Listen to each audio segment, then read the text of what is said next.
Good morning students.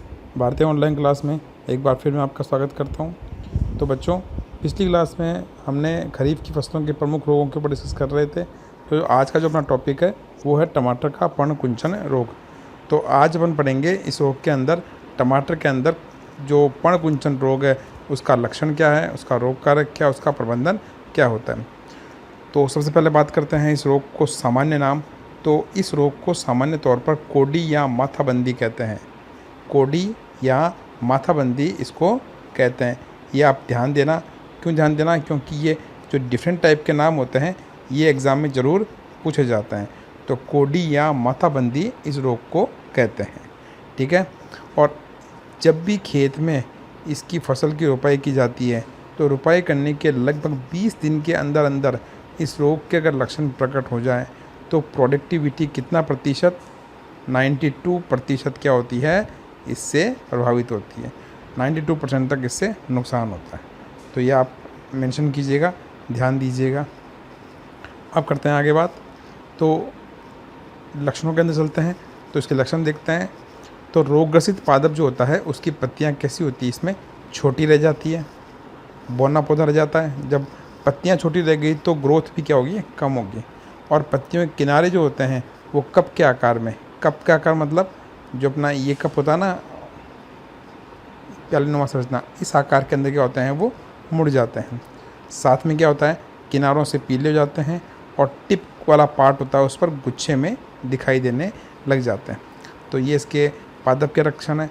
फिर पत्तियों की बात करें तो पत्तियों का जो सतह होता है, पत्तियों की सतह होती है वो खुरदरी हो जाती है। खुरदरी मतलब उसके ऊपर डॉट डॉट स्पेस जनरेट हो जाते हैं और थोड़ी उसकी मोटाई भी बढ़ जाती है। ये इसके प्रमुख लक्षण है। साथ में पत्ती की जो शिराएँ होती है, शिराएँ आप समझते हो, किसी भी पादप की पत्ती के मध्य जो लाइन होती है, जो जाल नुमा संरचना बनता है, उसको बोलते हैं शिरा तंत्र कहते हैं।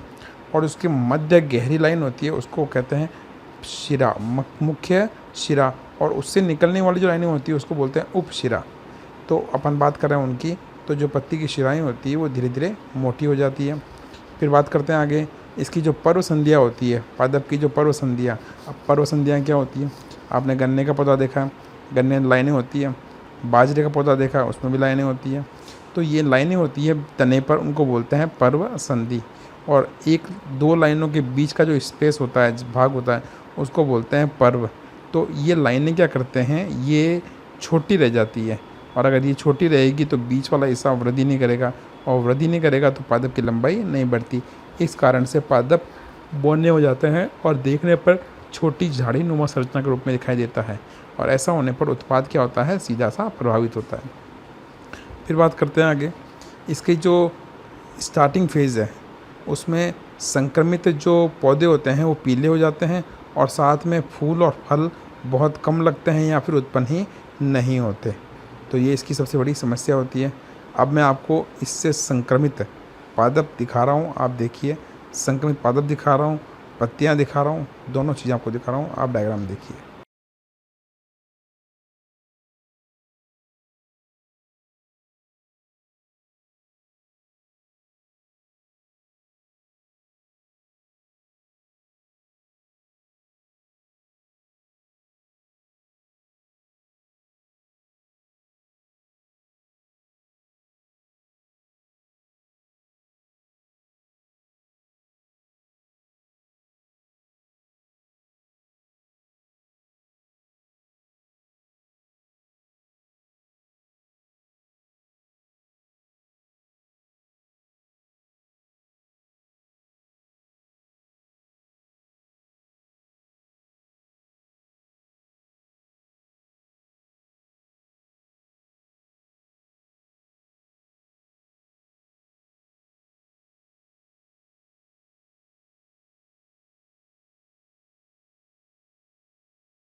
डायग्राम देखा आपने। अब बात करते हैं इसके रोग कारक की। तो जो ये रोग है ये मूल रूप से tomato yellow leaf curl virus, इस रोग का जो रोग कारक है वो है tomato yellow leaf curl virus से होता है। और ये जो वायरस होता है ये जेमिनी विरिडी कुल के पिगोमो वायरस वंश से संबंधित है। ये पिगोमो वायरस अपने पिछले भी आया था अभी, तो ये इससे संबंधित है। और इस वायरस की, इस वंश की सबसे बड़ी जो ख़ास बात होती है वो ये है कि इसके अंदर संश्लेषित डीएनए पाया जाता है। एसएस डीएनए, संश्लेषित डीएनए इसके अंदर पाया जाता है। फिर अगर अपन बात करें इस पादप की उत्तरजीविता की कि किन पादपों के ऊपर क्या करता है ये रोग कारक सर्वाइव करता है, तो वो कौन कौन से? मिर्च, तंबाकू, पपीता, बीन्स फली होती है, बीन्स, धतूरा, ये वो पादप हैं जिनके ऊपर यह होस्ट रहता है या इनके ऊपर यह जीवित रहता है। फिर बात करते हैं, अब मैं आपको यहाँ पर इसके जो रोग कारक, जो tomato yellow leaf curl virus है, इस वायरस का आपको डायग्राम दिखा रहा हूँ। आप डायग्राम देखिए, फिर बात करते हैं आगे।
तो आपने डायग्राम देखा।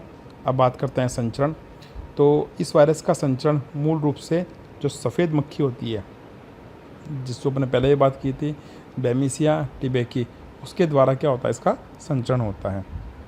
और साथ में जो इसकी सबसे इम्पोर्टेंट बात है वो ये है कि ये जो अमरबेल होती है, अमरबेल आपने देखी होगी, जो इस समय कोरोना के उपचार के अंदर भी अमरबेल एंटीबायोटिक के रूप में काम में ली जाती है, डेंगू के उपचार के अंदर भी काम लेती है। अमरबेल एक औषधीय पादप है, तो ये, और लेकिन परजीवी यही है। अगर ये नीम के पादप के ऊपर अमरबेल उपस्थित होती है तो ये बहुत अच्छी औषधि, अच्छी किस्म की औषधि मानी जाती है। तो अमरबेल के बीजों के साथ क्या करता है, ये ट्रांसमिट होता है। अमरबेल के साथ तो होता ही है, तथा अन्य पादप के बीजों के साथ भी क्या होता है, ये वायरस संचरित होता है। तो अब आपको मैं सफ़ेद मक्खी का डायग्राम दिखा रहा हूँ, साथ में अमरबेल का डायग्राम दिखा रहा हूँ। आप दोनों डायग्राम देखिए।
तो आपने सफ़ेद मक्खी देखी, आपने अमरबेल देखी, तो ये इनके द्वारा क्या होता है, ये संचरित होता है। फिर बात करते हैं इसके प्रबंधन की। तो प्रबंधन 3 तरह का होता है, सस्य प्रबंधन, फिर होता है अपना रासायनिक प्रबंधन, और फिर होता है जैविक प्रबंधन। तो शुरू करते हैं सस्य प्रबंधन। तो जब भी इससे संक्रमित पादप अपन को खेत में दिखाई दे तो उसे क्या करना चाहिए, उखाड़ कर जला देना चाहिए या गहरा गाड़ देना चाहिए। तो ऐसा होने पर ये वायरस अन्य पादप के भागों को या अन्य पादपों को क्या नहीं कर पाएगा, संक्रमित नहीं कर पाएगा। तो एक बहुत अच्छी तरीका है जिसके द्वारा हम आसानी से इस रोग कारक से, वायरस से फसल को बचा सकते हैं। फिर बात करते हैं आगे। तो खेत के आसपास जितनी भी खरपतवारें होती हैं उन सबको नष्ट कर देना चाहिए, क्योंकि ये होस्ट के रूप में उनके ऊपर क्या करता है, आवास करता है, उनके ऊपर निर्भर रहता है। तो ऐसे केस के अंदर क्या हो जाएगा, उत्पादन दर प्रभावित होती है। फिर बात करते हैं आगे। हमेशा वायरस और सफ़ेद मक्खी मुक्त पादप की जो किस्में होती हैं उन्हीं को काम में लेना चाहिए, उसकी पौध को लगाना चाहिए। तो ऐसा होने पर क्या हो जाएगा, उत्पादन बढ़िया होगा और संक्रमण नहीं फैलेगा। फिर आगे, विषाणु मुक्त पादप का उपयोग करना चाहिए। विषाणु मुक्त पादप का उपयोग कैसे कर सकते हैं, तो इसके लिए नर्सरी में जो पौधे उगाते हैं उन पौधों को 40 मेश या उससे ज़्यादा मेश वाली जो साइज़ है वो नायलॉन नेट, क्या है, नायलॉन नेट, जो एक बहुत पतली जाली वाली क्या होती है, एक फिल्म होती है, जिसके द्वारा क्या करना चाहिए, उसको काम में लेकर उसको पूरे पौध को क्या कर देना चाहिए, उससे ढक देना चाहिए। ऐसा होने पर क्या हो जाएगा, सफ़ेद मक्खी का संचरण नर्सरी में नहीं हो पाएगा और फसल पूरी तरह सुरक्षित रहेगी, यानी इसकी पौध जो रहेगी वो पूर्णतया सुरक्षित रहेगी। तो एक बहुत बढ़िया तरीका है जिसके द्वारा हम आसानी से इससे बच सकते हैं। फिर आगे बात करते हैं रासायनिक प्रबंधन की।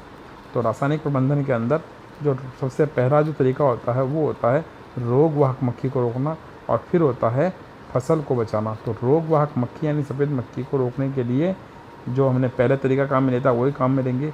15 लीटर पानी के अंदर 5 ml इमिडोक्लोप्रिड लेकर क्या करेंगे, उसको घोल लेंगे, ठीक है। तो उसके द्वारा हम आसानी से इससे और उसका फसल पर स्प्रे कर दें तो सफ़ेद मक्खी का संचरण नहीं होता। और अगर फसल के ऊपर इसका प्रभाव दिखाई देता है तो डाईमिथोएट या मिथाइल डिमेटोन कितना लेना है, 1 लीटर पानी के अंदर 1 ml इस रसायन को लेकर 10 से 15 दिन के अंतराल पर क्या करना चाहिए, पादपों के ऊपर, फसल के ऊपर छिड़काव करना चाहिए, जिससे इसका संक्रमण भी नहीं होगा और पादप भी क्या होंगे, अगर पादप संक्रमित हो गए हैं तो वो उससे मुक्त हो जाएंगे। तो ये रासायनिक प्रबंधन था। अब बात करते हैं इसके जैविक प्रबंधन की। तो जैविक प्रबंधन के अंतर्गत हम जो प्राकृतिक जैविक घटक होते हैं उनका प्रयोग करते हैं। तो जैसे इसमें रोग वाहक को दूर करने के लिए जो नीम का तेल होता है उसको 0.2% या नीम की निम्बोली का जो सत होता है, पाउडर होता है, वो कितना 5% का उपयोग कर सकते हैं। इनको मिक्स करके इसका छिड़काव अगर पादप के ऊपर किया जाता है तो पादप में यह रोग प्रकट नहीं होता। फिर बात करते हैं आगे, रोग रोधी किस्में जैसे अर्का रक्षक, इसके अलावा अपने अर्का अनन्या, अर्का सम्राट, ये जो किस्में हैं, ये वेरिएंट्स हैं, ये बेस्ट हैं और इनका प्रयोग करने पर क्या हो जाएगा, संक्रमण नहीं होता। तो ये था अपना टमाटर का पर्ण कुंचन रोग। अब शुरू करते हैं अगला रोग। अगला रोग है टमाटर का अगेती झुलसा रोग, अर्ली ब्लाइट ऑफ टोमेटो। ये अपने टॉपिक का लास्ट डिजीज़ है। तो सबसे पहले शुरू करते हैं इस रोग के बारे में। इसके जो सामान्य लक्षण हैं वो लक्षण होते हैं पत्तियों पर। तो पत्तियां कैसी होती है, इसमें गोल या कोणीय आकार की हो जाती है और साथ में पत्तियों के ऊपर हल्के भूरे रंग के धब्बे बनते हैं जो पीले घेरे से घिरे हुए होते हैं। मतलब किनारे पर कैसा रहेगा, पीला पीला धब्बा इसमें दिखाई देता है। फिर बात करते हैं आगे। जैसे जैसे धब्बा पुराना हो जाएगा वैसे वैसे धब्बे में क्या हो जाएगा, गोल चक्कर रिंग सी बनती जाएगी। रिंग कैसी बनेगी, जैसे एक डॉट है, उस डॉट के चारों ओर आप रिंग बनाते जाओ तो वैसे गोल गोल गोल गोल छल्ले से बनते जाएंगे। जो मैं आपको डायग्राम दिखा रहा हूँ उस डायग्राम में देखिए आप।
तो आपने देखा इस टाइप की इसकी लाइनें दिखाई देती है, और इसी के कारण इसको टारगेट बॉर्डर इफ़ेक्ट भी कहते हैं, मतलब लक्ष्य पट्ट प्रभाव भी कहते हैं, क्योंकि एक डॉट के ऊपर जहाँ पर शुरुआत में सबसे पहले धब्बा बनता है उसी के चारों ओर पत्ती पर क्या बनते हैं, सर्कल या घेरे बन जाते हैं। फिर बात करते हैं आगे, तो ये धब्बे धीरे धीरे क्या करते हैं, बढ़ते जाते हैं और बढ़कर आपस में मिल जाते हैं, और इसके कारण से पत्तियाँ क्या होती है, झुलस जाती है, ऐसी महसूस होती है।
फिर धीरे धीरे ये धब्बे पर्णवृंत पर बन जाते हैं और तने पर भी बन जाते हैं। पर्णवृंत कौन सा होता है, पत्ती का वो भाग जिसके द्वारा पत्ती तने से जुड़ी होती है, उस संरचना को पर्णवृंत कहते हैं। तो पर्णवृंत पर भी ये जुड़ा रहता है। फिर बात करते हैं आगे, तो जैसे जैसे ये धब्बे तने पर जाएंगे, पत्तियों पर जाते हैं, पर्णवृंत पर जाते हैं, उसके बाद में ये धब्बे, ये इफ़ेक्ट ये पादप के फल पर भी यानी टमाटर के ऊपर भी प्रकट होने लग जाता है।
और उसके कारण टमाटर सड़ने लग जाते हैं, जिससे इसकी उत्पादकता क्या होती है, प्रभावित होती है। तो अब मैं आपको इस रोग से प्रभावित पादप का डायग्राम दिखा रहा हूँ, फसल दिखा रहा हूँ, आप देखिए।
तो देखा आपने, तो ये इसका इफ़ेक्ट जनरेट होता है, जिसके थ्रू आउट क्या होता है, पादप के जो प्रोडक्टिविटी है, जो इसका प्रोडक्शन है, वो इससे क्या होता है, प्रभावित होता है। फिर बात करते हैं आगे पैथोजन, रोग कारक की बात करते हैं।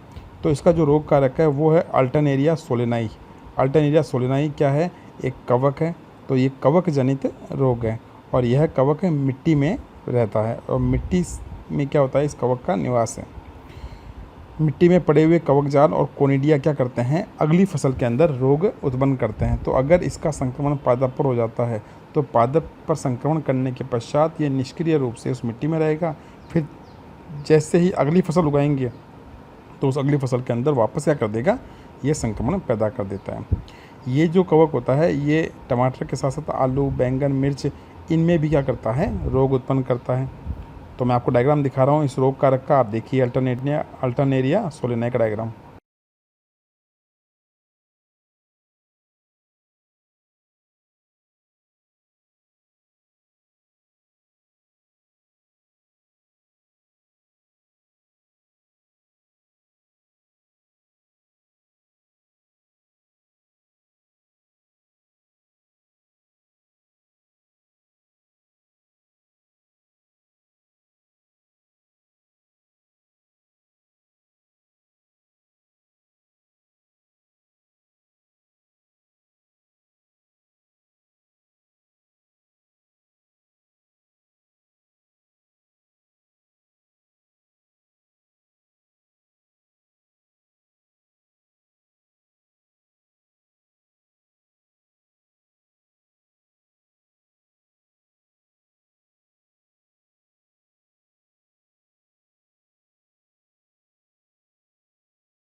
तो डायग्राम आपने देखा। अब बात करते हैं अपन इसके प्रबंधन की। तो इसका प्रबंधन वही जैसा अपन पहले करते हैं, 3 तरीके से होता है, सस्य प्रबंधन, रासायनिक प्रबंधन और जैविक प्रबंधन। तो सस्य प्रबंधन के अंदर क्या करेंगे, जैसा पहले करते आए हैं कि खेत में जितने भी अवशेष होते हैं, फसल के बाद बचा हुआ जितना भी पार्ट है फसल काटने के बाद, वो सारा अवशेष है उसको जला कर नष्ट कर देना चाहिए, खरपतवारों को नष्ट कर देना चाहिए। तो उससे निर्भरता क्या हो जाएगी, वो ख़त्म हो जाएगी। उसके अलावा सबसे इम्पोर्टेंट, क्योंकि ये वायर जो कवक है ये कहाँ रहता है, मिट्टी में, तो गर्मी के दिनों के अंदर खेत की गहरी जुताई करनी चाहिए। और गहरी जुताई करने से क्या होना चाहिए, उससे क्या फ़ायदा होगा कि ये कवक कहाँ जाएगा, ऊपर आ जाएगा। और कवक का जो आवास होता है वो होता है नम, ठंडी और छायादार जगह। तो जैसे ही गर्मी में करेंगे तो ऊपर सूर्य का प्रकाश होगा तो नमी ख़त्म हो जाएगी। सूर्य के प्रकाश में तापमान अधिक होता है तो उससे गर्मी रहेगी, गर्मी रहने पर ये कवक नष्ट हो जाता है। फिर बात करते हैं आगे कि जैसे ही हमने क्या कर ली, टमाटर की फसल उगा ली, तो अगली बार फसल ऐसी उगानी चाहिए जो इस कवक के लिए अपरपोषी है, यानी जिसके ऊपर कवक निवास नहीं करता। तो ऐसा होने पर भी ये कवक नष्ट हो जाते हैं। फिर बात करें आगे कि जैसे ही पादप फसल के अंदर दिखाई दे, कौन सा संक्रमित पादप या रोग ग्रसित पादप दिखाई दे, तो उस पौधे को उखाड़ कर जला देना चाहिए ताकि अन्य पादपों के ऊपर उसका संक्रमण नहीं फैल सके। तो ये था इसका सस्य प्रबंधन। अब बात करते हैं रासायनिक प्रबंधन। तो रासायनिक प्रबंधन के अंदर खड़ी फसल के ऊपर जब भी इसका संक्रमण दिखाई दे तो मैंकोजेब कितना, 1 लीटर पानी के अंदर 2.5 ग्राम मैंकोजेब लेना है। कॉपर ऑक्सीक्लोराइड 1 लीटर पानी के अंदर 2.5 ग्राम कॉपर ऑक्सीक्लोराइड लेना है। और या फिर 1 लीटर पानी के अंदर 1 ml डाईफेनोकोनाजोल या हेक्सोकोनाजोल, ये केमिकल लेकर क्या कर सकते हैं, 10 से 15 दिन के अंतराल पर क्या करना है, फसल पर छिड़काव करना है। तो ऐसा होने पर क्या हो जाएगा, ये कवक नष्ट हो जाता है। तो ये था अपना इसका रासायनिक प्रबंधन। इसी के साथ अपन ने इस रोग को पूरा कर दिया और रोग के साथ साथ खरीफ फसल भी क्या होती है, पूरी होती है। तो फिर मिलते हैं अगली क्लास के अंदर।